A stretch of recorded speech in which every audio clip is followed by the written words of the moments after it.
বাধা যত বড়ই হোক, আল্লাহর রহমত তার চেয়েও বড়। জীবনে এমন কোনো মানুষ নেই যে কঠিন সময়ের মুখোমুখি হয়নি। কখনো হঠাৎ দরজা বন্ধ হয়ে যায়, পরিকল্পনা ভেঙে পড়ে, পথ একদম অন্ধকার হয়ে আসে। তখন মনে হয় এবার হয়তো আর পারা যাবে না, আর এগোনোর কোনো পথ নেই। কিন্তু ঠিক সেই মুহূর্তেই একজন মুমিনের হৃদয়ে যে শক্তিটা ভর করে, সেটাই হলো আল্লাহর প্রতি ভরসা। কারণ বাধা যত বড়ই হোক, আল্লাহর রহমত তার চেয়েও বড়। আল্লাহর রহমত কখনো সীমাহীন, কখনো অপ্রত্যাশিত। আমরা সামনে যা দেখি তা কেবল দৃশ্যমান দিক, কিন্তু পর্দার আড়ালে আল্লাহ এমন সিস্টেম তৈরি করে রাখেন যা আমাদের কল্পনার বাইরে। আপনার জীবনে হঠাৎ ঘটে যাওয়া কোনো সমস্যা হয়তো এক বড় বিপদ থেকে বাঁচানোর উপায়। কাজ না হওয়া হয়তো আপনার জন্য আরও ভালো পথ তৈরি করা শুরু। আজকের হারানো সুযোগ হয়তো ভবিষ্যতের বিশাল নিয়ামতের প্রস্তুতি। মানুষ ভাবে আমি শেষ, কিন্তু আল্লাহ বলেন আমার রহমত কখনো শেষ নয়। বাধা আল্লাহর পরীক্ষা, আর রহমত আল্লাহর উপহার।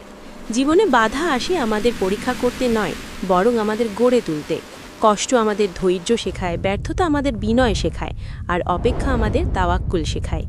যখন সব কিছু ভেঙে পড়ে মনে হয়, সেই সময়ে আল্লাহর রহমত সবচেয়ে বেশি কাছে আসে। ইতিহাস সাক্ষী, সমুদ্র সামনে, ফেরাউন পেছনে, তবুও আল্লাহ সমুদ্র দ্বিখণ্ডিত করে পথ খুলে দিয়েছিলেন। ইব্রাহিম আলাইহিস সালাম আগুনে নিক্ষিপ্ত হয়েছিলেন, আল্লাহ আগুনকে শীতল করে দিয়েছিলেন।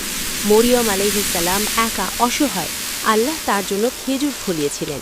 যেখানে মানুষ ভাবে এখানে সমাধান নেই, অথচ আল্লাহ সেখানে পথ তৈরি করেন। মানুষ যখন বলে অসম্ভব, আল্লাহ বলেন হয়ে যাও।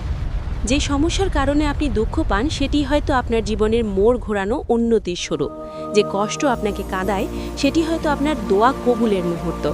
মনে রাখুন, আল্লাহ কখনো এমন বোঝা দেন না যা একজন বান্দা বহন করতে পারে না, এবং তিনি যখন একটি দরজা বন্ধ করেন, তখন আরও ভালো দরজার সামনে নিয়ে যেতে চান। শেষ কথা, জীবনের প্রতিটি বাধার পেছনে লুকিয়ে থাকে আল্লাহর রহমতের দরজা। আপনার দুশ্চিন্তা যত বড়ই হোক, আল্লাহর রহমত তার চেয়েও বড়। আপনি শুধু ধৈর্য ধরে থাকুন, দোয়া করতে থাকুন এবং আল্লাহর উপর ভরসা রাখুন। কারণ শেষে জয়ী হবেন সেই মুমিন যে বাধাকে নয়, তার রবকে বড় মনে করে।